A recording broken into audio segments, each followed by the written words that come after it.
She said it with a smile. That's the part one keep coming back to. Not the words. The smile. Leaving you was the best decision my son ever made. Patricia said it the way you'd compliment someone's casserole. Light. Pleasant. Like she was passing the rolls. Nobody at the table moved. I should back up, because if I just hand you that sentence with no warmth around it, you'll think you understand my mother-in-law, and you don't. Not yet. Cruelty that arrives in a calm voice is harder to explain than cruelty that screams. Patricia never screamed. Patricia smiled. My name is Rachel. I'm 31. I had been married to her son Daniel for 4 years, together for 7, and in all that time I had absorbed roughly 400 small cuts from this woman, none of them deep enough on their own to bleed, all of them deep enough to remember. This was the 401st. It happened at a table that sat 14 people, in a dining room with a chandelier. Patricia dusted herself because she didn't trust the housekeeper with it.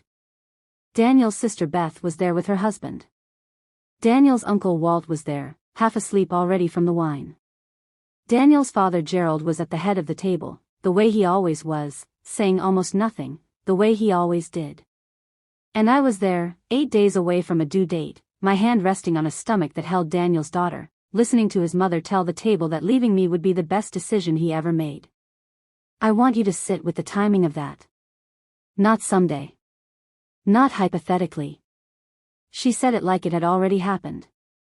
Here's what led up to it, because nothing this cruel arrives without a runway. Patricia had never liked me. That's not a wound talking, that's just the documented record of 7 years. She didn't like that I came from a family with no money behind it.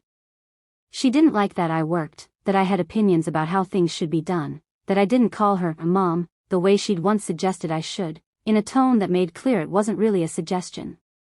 For years, I told myself it was a slow burn.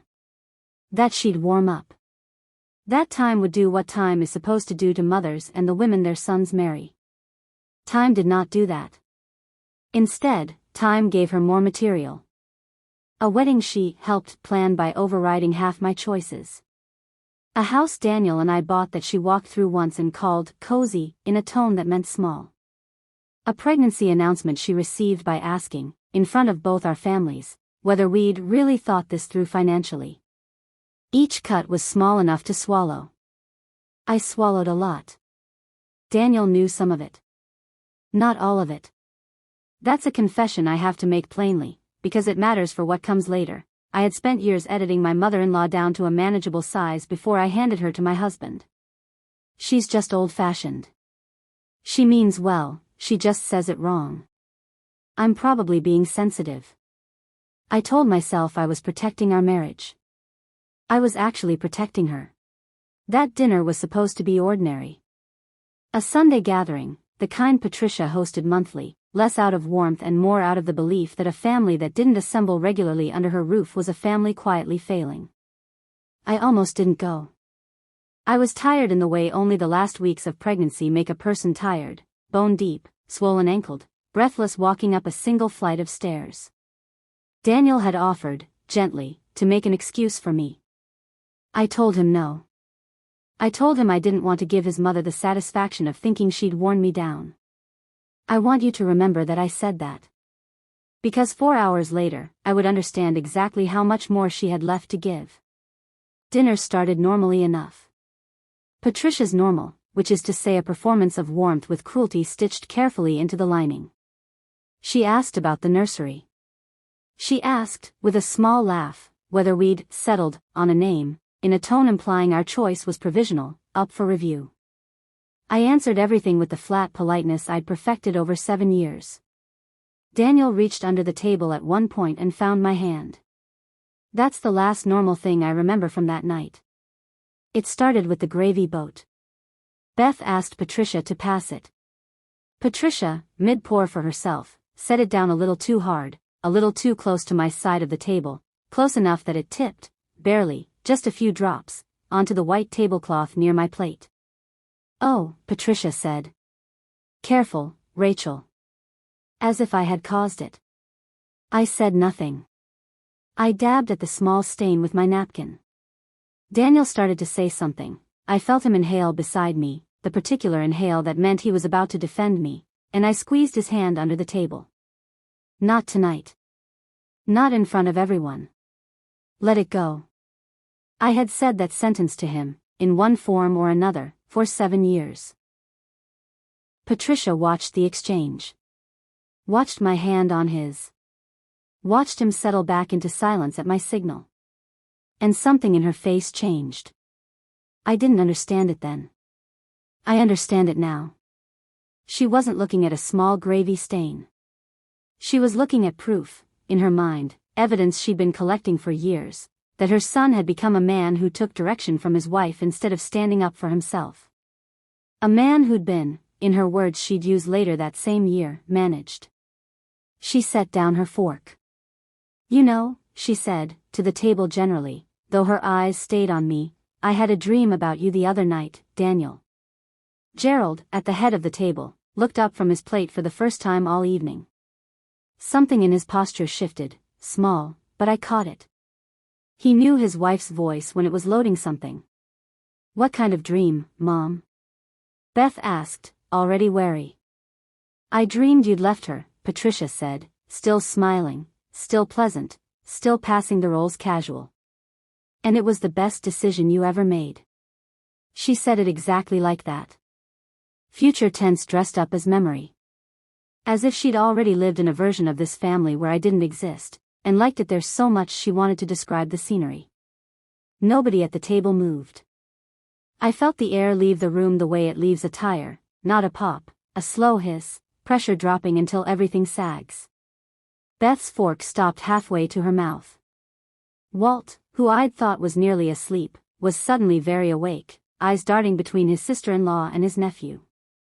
Gerald set down his own fork with a small, deliberate click against the china. And Daniel. Daniel went completely still.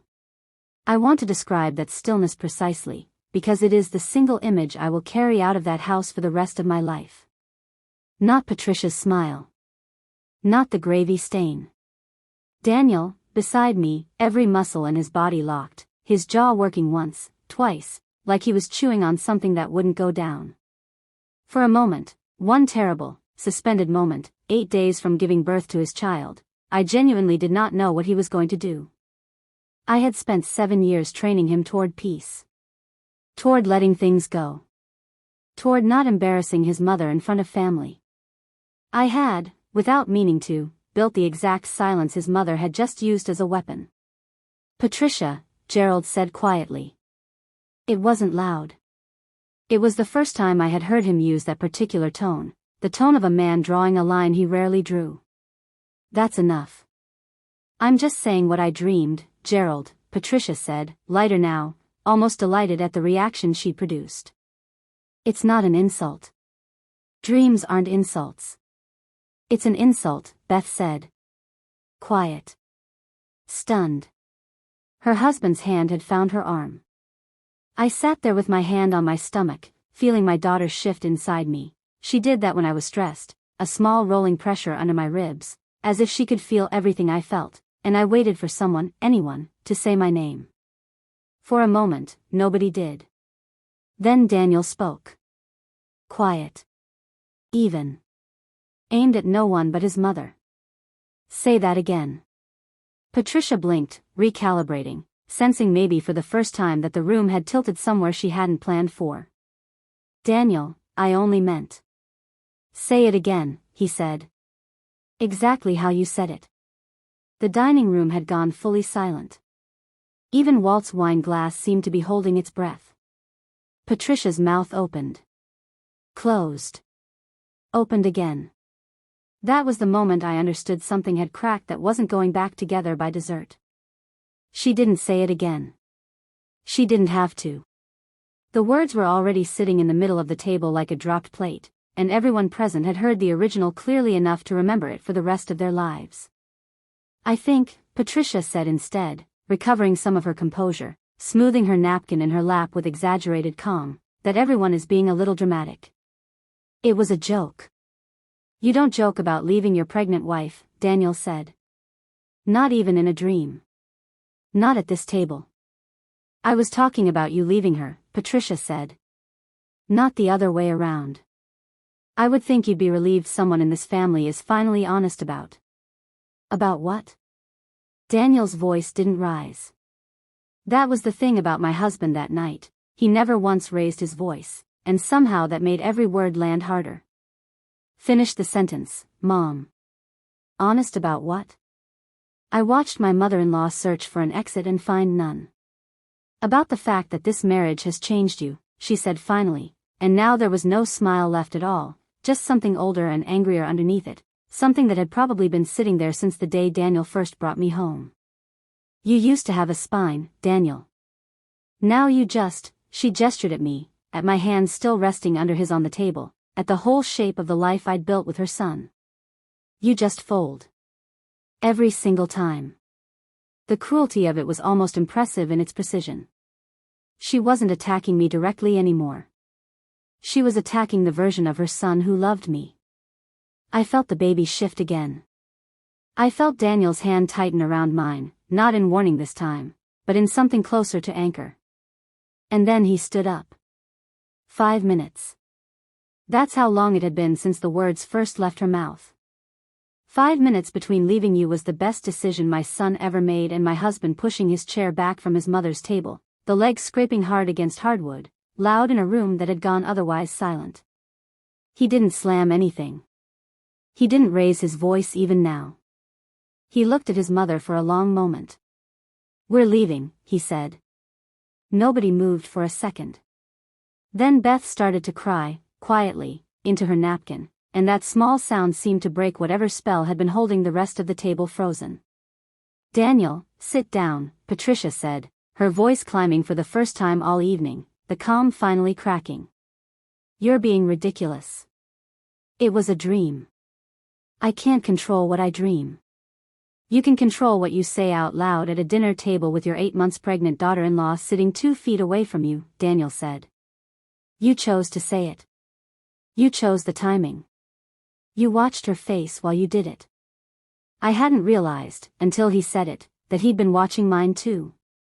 Gerald stood as well, slower, an older man's rise, but deliberate. Patricia, he said. I've let a lot of things go in this house for 38 years. I'm not letting this one go. It was, as far as I knew, the most his father-in-law had ever publicly disagreed with her. Patricia's face did something complicated, shock, then fury, then something that almost looked like fear, the recognition that the room she'd built her whole identity controlling had just, for the first time, stopped controlling itself around her. Everyone is overreacting, she said, but her voice had lost its center. I raised you better than this performance, Daniel. Storming out over you wishing me away from my own family, Daniel said. Say the sentence again, Mom. Say it to my daughter's face when she's born. Tell her what her grandmother dreamed about her mother. Patricia said nothing. We left. Just like that, coats grabbed from the hooks by the door, no goodbye to anyone but Beth, who hugged me hard enough that I felt her shaking, and Gerald, who walked us out to the car himself, something he had never once done in 7 years. I'm sorry, he said to me, quietly, at the passenger door, his hand resting briefly on the roof of the car like he needed it to hold himself up. I should have said something a long time before tonight. I didn't have words yet. I just nodded. The drive home was silent for the first 10 minutes. Then Daniel pulled the car over, not dramatically, just into a grocery store parking lot, under a flickering streetlight, and put it in park, and put both hands over his face. I should have shut that down the first year we were together, he said, muffled through his palms. I let her think it was okay. Every time I let something slide, I taught her this was allowed. You didn't know, I said. I knew enough, he said. I just didn't want to be the son who fought with his mother. So I let my wife absorb it instead. That sentence, I let my wife absorb it instead, is the one I would replay more than any other in the weeks that followed, because it was true, and because it was the first time he'd said it out loud, and because the truth of it didn't fix anything. It just named it. I want to pause here and talk about what it's actually like to be the daughter-in-law in a story like this, because it's rarely talked about honestly. It's not one big cruelty. It's never one big cruelty. It's the gravy boat tipped a little too close. It's the cozy said about your house. It's the financial question asked in front of your whole family at your own pregnancy announcement. It's 1,000 small temperature drops, each survivable, each explainable, each easy to talk yourself out of being upset about. You absorb it because the alternative, naming it, fighting it, forcing your husband to choose, feels like the bigger violence. So you become very good at smiling through small wounds. Until one night, the wound isn't small anymore, and there's no smiling through it, and everyone at the table finally sees what you've been quietly carrying for years. We didn't speak to Patricia for the rest of that week. Daniel didn't call her. I didn't ask him to and I didn't ask him not to. I had learned, the hard way, not to manage his relationship with his mother for him anymore. That had been part of the problem all along. On day 4, she called him. He let it go to voicemail. On day 5, she texted me directly. I think we should clear the air before the baby comes. It would be a shame for this to follow you into motherhood. I read it twice. The threat folded so gently into the concern that I almost missed it, follow you into motherhood, as if the consequence of her own words was a weather pattern I needed to manage, not a sentence she had chosen, out loud, in front of 9 witnesses. I didn't respond. I showed it to Daniel instead. He read it standing in our kitchen, jaw tight, and then he did something I hadn't expected. He called Beth. I should tell you about Beth, because she becomes important to what happens next, and because up until that dinner, I had never fully trusted her. Beth had always existed in the gray zone of Patricia's orbit, never as cruel as her mother, but never quite willing to stand against her either. Polite to me. Distant. The kind of sister-in-law who sends a birthday text and nothing more. I had written her off, in my head, as someone who would always choose the path of least resistance with her mother, the way I once had with mine. I was wrong about that. Beth called me herself 2 days later, while Daniel was at work.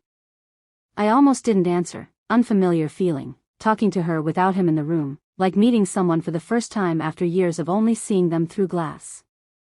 I need to tell you something, she said, and I need you to actually believe me, because I know you have no reason to. I sat down at the kitchen table, one hand instinctively on my stomach, and listened. Beth told me that dinner hadn't been the first time. That 2 years earlier, before Daniel and I were married, Patricia had said something almost identical about Daniel's college girlfriend, a woman named Christine, whom I had heard mentioned exactly once in 7 years, in passing, with no detail attached. She told Christine's mother, at a dinner just like that one, that Daniel leaving her would be a mercy, Beth said. Christine broke up with him 3 weeks later. I always assumed it was just timing. College kids, you know. It's only now, watching what just happened with you, that I understood what actually happened back then. I felt something settle into place that I hadn't known was loose. She didn't just insult me, I said slowly. She's done this before. To someone else. And it worked. I think, Beth said, she's been doing some version of this for longer than either of us realized.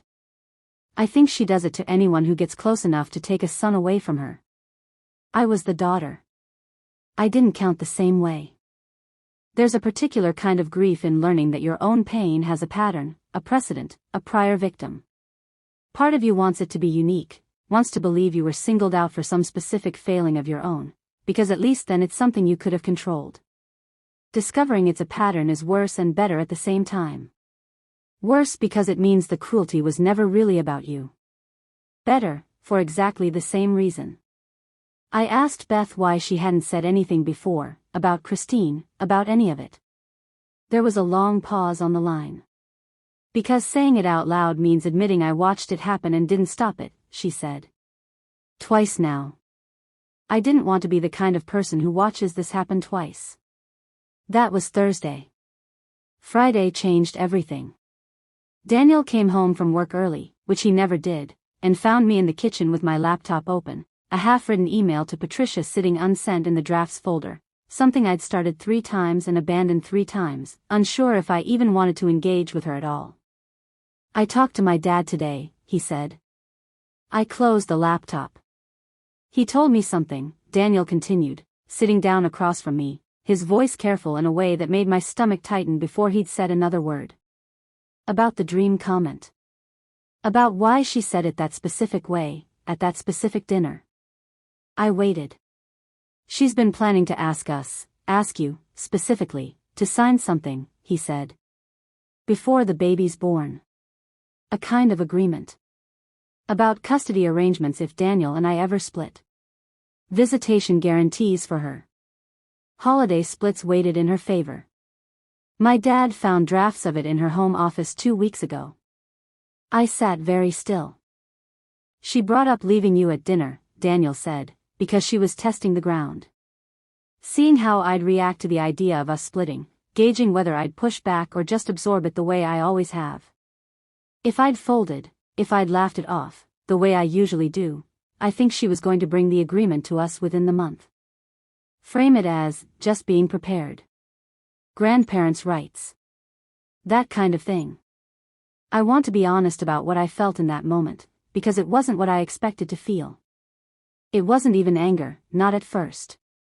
It was a kind of cold clarity, the same feeling, I imagine, that a person gets when a blurry photograph finally comes into focus and they realize the shape they'd been squinting at the whole time was never what they thought it was. Patricia hadn't insulted me at that dinner out of simple cruelty. She had been running a test. On her own son. Using me and our unborn daughter as the variable. And she had lost the test, because for the first time in 7 years, Daniel hadn't folded. She wanted to see if you'd choose me or choose peace with her, I said slowly. And when you chose me, in front of everyone, she lost whatever leverage she thought that document was going to give her. I think so, Daniel said. I think that's exactly what happened. He reached across the table and took both my hands. I'm done managing this for her, he said. I'm done being the reason you had to absorb 7 years of this by yourself. I should have seen it. I should have seen all of it. I'm sorry it took almost losing the dinner table to do it. I'm not going to tell you I forgave him instantly, in some neat movie moment, because that wouldn't be honest. There was a version of me, tired, 8 months pregnant, carrying 7 years of small cuts, that wanted to ask him where were you, every single time before this one. I did ask him that, eventually. Not that night. A few weeks later, after the baby came, in a quieter conversation that didn't have an audience or a dinner table or anyone's mother watching. He didn't have a good answer. He had an honest one instead, which I've come to believe matters more. I was protecting my relationship with my mother, he said, instead of protecting my marriage. I'm not going to do that again. I can't promise I'll never get it wrong. I can promise I see it now. That's not the same as a perfect answer. It's the only honest one he had, and I took it, because perfect answers from imperfect people are usually lies, and I'd had enough of those from his side of the family already. But that's later. Let me take you back to that Friday, because the story isn't finished yet, and the hardest part was still coming. I went into labor 4 days after that conversation in the kitchen. It was early, not dangerously, but early enough that everything moved faster than the calm, planned version we'd imagined. Daniel drove me to the hospital with his hands so tight on the wheel I could see his knuckles in the dashboard light. I remember very little of the actual drive, only fragments. A red light he ran because there was no one else on the road, his voice telling me to breathe in a tone that cracked on the second syllable. Our daughter was born at 4:47 the next morning. 7 pounds, 1 ounce. A full head of dark hair, the same shade as her father's. We named her Eleanor. Not for Patricia. For my own grandmother, who had died when I was 19, and who had never once, in all the years I knew her, made me feel like a test she was running. Patricia found out about the birth from Beth, 3 hours after the fact, because neither Daniel nor I had called her. She showed up at the hospital that evening. She was not on the list of approved visitors. I had made sure of that, 2 weeks earlier, in a quiet conversation with the maternity ward's front desk that I hadn't told Daniel about, not out of secrecy, but because I needed, for the first time in 7 years, to make one decision about my own family entirely on my own terms. The nurse came in to tell us, gently, that a woman named Patricia was at the front desk insisting on seeing the baby, and that she'd been informed she wasn't on the approved list, and that she was, the nurse's word, delivered carefully, upset. Daniel looked at me. "Your call," he said. "Whatever you decide, I'm with you." It was the first time in our entire relationship he had said that sentence and meant it as a starting point instead of an apology for the time before. I thought about it for exactly as long as it takes to look down at my daughter's face, 12 hours old, eyes barely open, a small fist curled against her cheek, and feel the particular, fierce clarity that apparently arrives with motherhood whether you're ready for it or not. "Tell her she's not approved," I said. "Tell her she can request a different arrangement once she's spoken to me directly." "Not Daniel." "Me." The nurse nodded and left.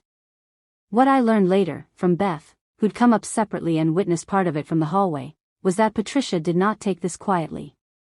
She raised her voice at the front desk, the first time, as far as any of us knew, that Patricia had ever raised her voice in a public setting in her adult life.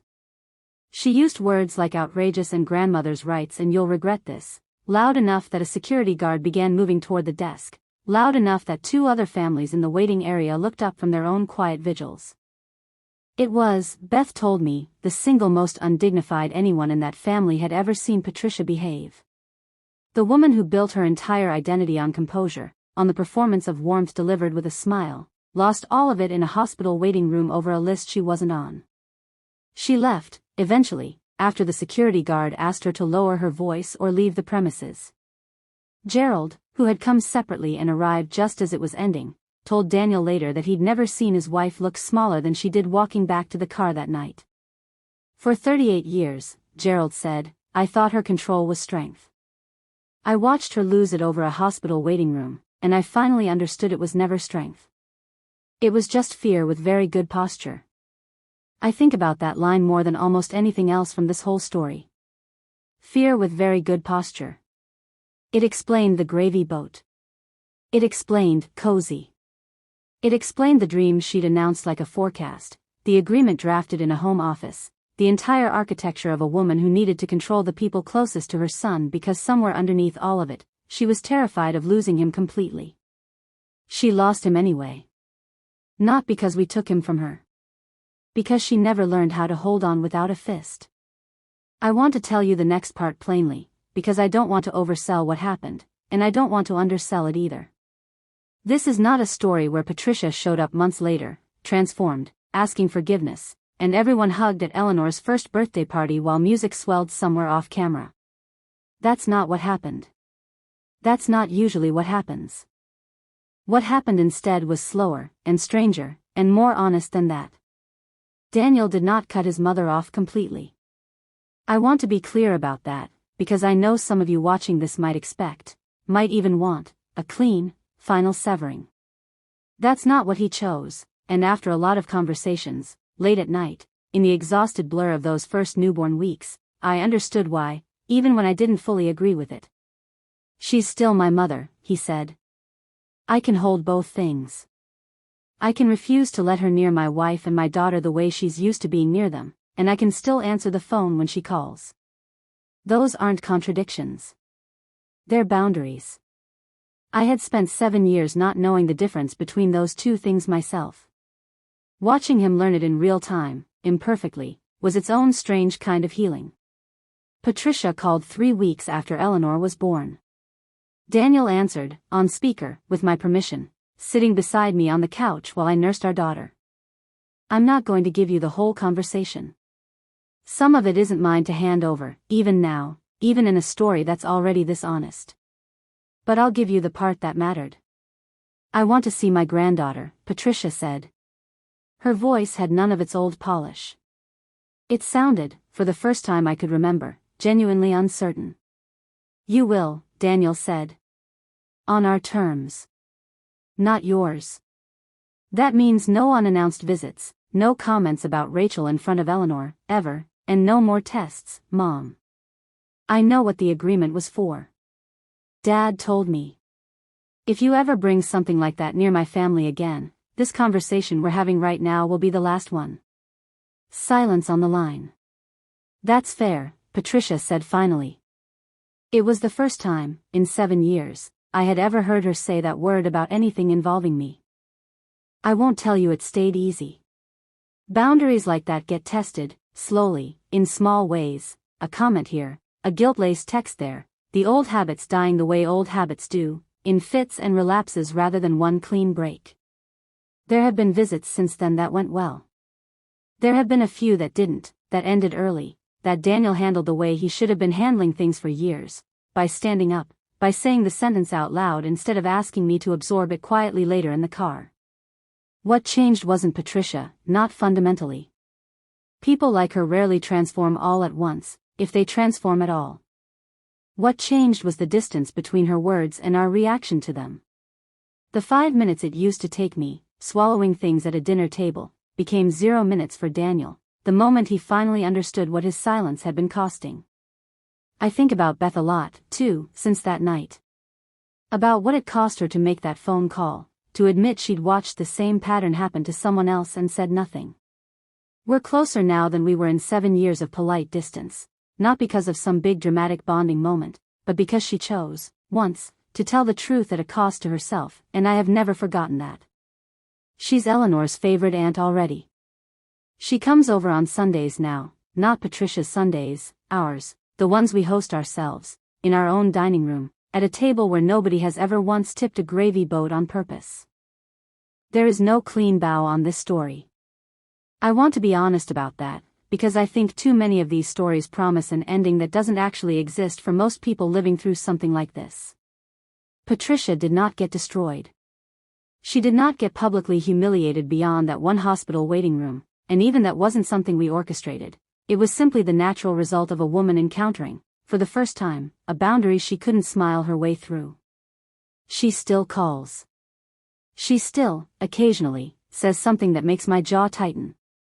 She has not become a different person. But she has become a person who knows, now, exactly where the line is.